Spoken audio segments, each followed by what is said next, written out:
Hi hello friends, welcome to C E T fighters YouTube channel. ನೀವೇನಾದರೂ ಇದೇ ಮೊದಲ ಬಾರಿಗೆ ನಮ್ಮ ಚಾನಲನ್ನು ನೋಡ್ತಾ ಇದ್ದರೆ ಆದಷ್ಟು ಚಾನಲ್ಗೆ ಸಬ್ಸ್ಕ್ರೈಬ್ ಮಾಡಿಕೊಂಡು ಪಕ್ಕದಲ್ಲಿರುವಂಥ ಬೆಲ್ ಐಕಾನ್ನ ಆಲ್ ಅಂತ ಹೊತ್ಕೊಳ್ಳಿ. ಬನ್ನಿ, ಇದೀಗ ಬ್ಯಾಂಕ್ಗಳಲ್ಲಿ ಖಾಲಿ ಇರುವಂಥ 2691 ಬೃಹತ್ ಅಧಿಸೂಚನೆಗೆ ಅರ್ಜಿಗಳನ್ನು ಆಹ್ವಾನಿಸಲಾಗಿರುತ್ತೆ. ವಿಡಿಯೋದಲ್ಲಿ ಕಂಪ್ಲೀಟ್ ಆಗಿ ನೋಟಿಫಿಕೇಶನ್ ಮುಖಾಂತರ ಮಾಹಿತಿಯನ್ನು ತಿಳ್ಕೊಂಬರೋಣ.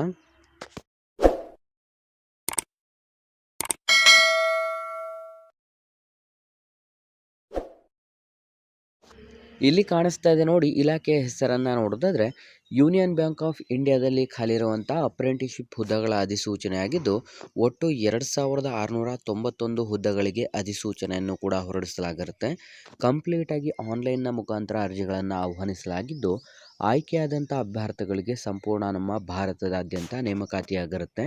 ಹೊಸ ವಿದ್ಯಾರ್ಥಿಗಳು ಯಾರೆಲ್ಲ ವಿಡಿಯೋಸ್ನ ನೋಡ್ತಾ ಇದ್ರೆ ಡಿಸ್ಕ್ರಿಪ್ಷನ್ ಬಾಕ್ಸಲ್ಲಿರುವಂಥ ನಮ್ಮ ಟೆಲಿಗ್ರಾಮ್ ಗ್ರೂಪ್ ಮತ್ತು ವಾಟ್ಸಪ್ ಗ್ರೂಪ್ಗಳಿಗೆ ಜಾಯ್ನ್ ಆಗಿ, ಹಾಗೂ ನೀವೇನಾದರೂ ಪೊಲೀಸ್ ಇಲಾಖೆಗೆ ಸಂಬಂಧಪಟ್ಟಂಥ ಎಕ್ಸಾಮ್ ಪ್ರಿಪರೇಷನ್ ಮಾಡ್ಕೋತಾ ಇದ್ದರೆ ಡಿಸ್ಕ್ರಿಪ್ಷನಲ್ಲಿರುವಂಥ ನಮ್ಮ ಪೊಲೀಸ್ ಫೈಟರ್ಸ್ ಯೂಟ್ಯೂಬ್ ಚಾನಲ್ಗೆ ಸಬ್ಸ್ಕ್ರೈಬ್ ಮಾಡ್ಕೊಳ್ಳಿ.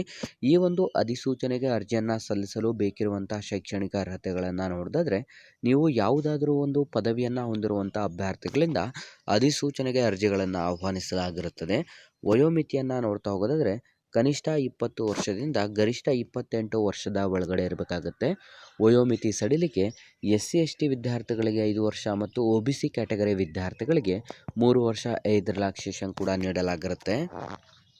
ಆಯ್ಕೆಯಾದಂಥ ಅಭ್ಯರ್ಥಿಗಳಿಗೆ ಮಾಸಿಕ ವೇತನವನ್ನು ನೋಡಿದ್ರೆ 15,000 ಜೊತೆಗೆ ನಿಮಗೆ ಸ್ಟೈಫನ್ಸನ್ನು ಕೂಡ ನೀಡಿ ಈ ಒಂದು ಅಧಿಸೂಚನೆಗೆ ಆಯ್ಕೆ ಮಾಡಿಕೊಳ್ಳಲಾಗುವುದು. ಅರ್ಜಿ ಶುಲ್ಕವನ್ನು ನೋಡ್ತಾ ಹೋಗೋದಾದರೆ ಸಾಮಾನ್ಯ ಮತ್ತು OBC ಅಭ್ಯರ್ಥಿಗಳಿಗೆ 800 ರೂಪಾಯಿ, SC/ST ಹಾಗೂ ಮಹಿಳಾ ಅಭ್ಯರ್ಥಿಗಳಿಗೆ 600 ರೂಪಾಯಿ, ಅಂಗವಿಕಲ ಅಭ್ಯರ್ಥಿಗಳಿಗೆ 400 ರೂಪಾಯಿ ಅರ್ಜಿ ಶುಲ್ಕವನ್ನು ಕಂಪ್ಲೀಟಾಗಿ ವಿದ್ಯಾರ್ಥಿಗಳು ಆನ್ಲೈನ್ನ ಮುಖಾಂತರ ಪೇಮೆಂಟನ್ನು ಮಾಡಬೇಕಾಗಿರುತ್ತದೆ. ನಿಮ್ಮ ಒಂದು ಆಯ್ಕೆ ಪ್ರಕ್ರಿಯೆಯನ್ನು ನೋಡ್ತಾ ಹೋಗೋದಾದರೆ ಕಂಪ್ಲೀಟಾಗಿ ಆನ್ಲೈನ್ ಪರೀಕ್ಷೆ ಮತ್ತು ನೇರ ಸಂದರ್ಶನವನ್ನು ಕೂಡ ನಡೆಸಿ ನಿಮ್ಮ ದಾಖಲಾತಿ ಪರಿಶೀಲಿಸಿ ಅಧಿಸೂಚನೆಗೆ ಅರ್ಹರಾದಂಥ ಅಭ್ಯರ್ಥಿಗಳನ್ನು ಆಯ್ಕೆ ಮಾಡಿಕೊಳ್ಳಲಾಗುವುದು.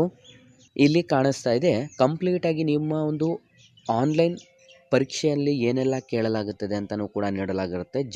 ಜನರಲ್ ಫೈನಾನ್ಷಿಯಲ್ ಅವೇರ್ನೆಸ್ 25 ಮಾರ್ಕ್ಸಿಗೆ, ಜನರಲ್ ಇಂಗ್ಲೀಷ್ 25 ಮಾರ್ಕ್ಸಿಗೆ, ಕ್ವಾಂಟಿಟೇಟಿವ್ ಮತ್ತು ರೀಸನಿಂಗ್ ಆಪ್ಟಿಟ್ಯೂಡ್ 25 ಮಾರ್ಕ್ಸಿಗೆ, ಕಂಪ್ಯೂಟರ್ ನಾಲೆಡ್ಜ್ 25, ಟೋಟಲ್ 100 ಮಾರ್ಕ್ಸ್ಗಳಿಗೆ 100 ಕ್ವಶನ್ಗಳಿಗೆ ಈ ಒಂದು ಎಕ್ಸಾಮ್ಸನ್ನು ನಡೆಸಲಾಗುತ್ತದೆ. ಹೈಯೆಸ್ಟ್ ಸ್ಕೋರ್ ಪಡೆದುಕೊಂಡಂಥ ಅರ್ಹರಾದಂಥ ಅಭ್ಯರ್ಥಿಗಳನ್ನು ನೇಮಕಾತಿ ಕೂಡ ಮಾಡಿಕೊಳ್ಳಲಾಗುತ್ತದೆ. ಹಾಗಾಗಿ ಪ್ರಮುಖ ದಿನಾಂಕಗಳನ್ನು ನೋಡಿದ್ರೆ ಅರ್ಜಿ ಸಲ್ಲಿಸಲು ಪ್ರಾರಂಭವಾಗುವಂಥ ದಿನಾಂಕ 19 ಫೆಬ್ರವರಿ 2025ರಿಂದ ಅಧಿಸೂಚನೆಗೆ ಅರ್ಜಿ ಸಲ್ಲಿಕೆ ಪ್ರಾರಂಭವಾದರೆ ಕೊನೆಯ ದಿನಾಂಕ 5 ಮಾರ್ಚ್ 2025 ಕೊನೆಯ ದಿನಾಂಕವಾಗಿರುತ್ತೆ.